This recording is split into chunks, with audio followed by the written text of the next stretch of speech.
Your background as a Japanese national and Korean descendant, how did that help or kind of influence your research? Did it change any um, understandings that you had prior going into it? Did it like influence you in one way versus the other? I guess in a certain way, it motivated me to do the research. I don't know how much it really influenced kind of my analysis and the things I found throughout the research, but of course, it really motivated me. Um, it's because, I mean, as someone who's Japanese, of course, I am a quarter Korean, but it's not something that I really knew until later on.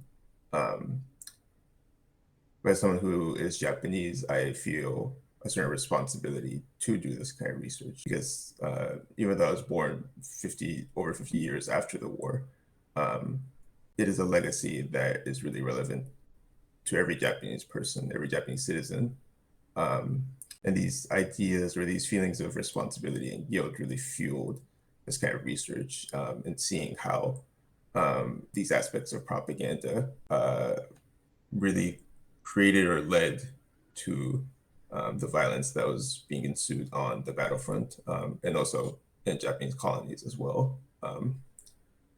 And I guess one aspect that reflecting on now that I really regret not focusing on is like colonial propaganda. What I mean by that is how, in the book, it's really focused on aspects of war.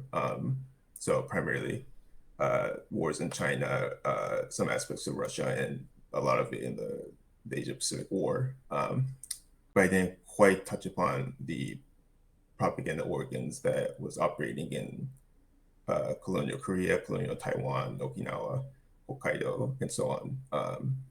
So I guess that's something I guess would be a really important next step to doing this kind of research is to see how colonies, um, one of course had um, structures of propaganda as well, but two, how um, these earlier aspects of imperialist propaganda for Japan became really important during the Asia Pacific War.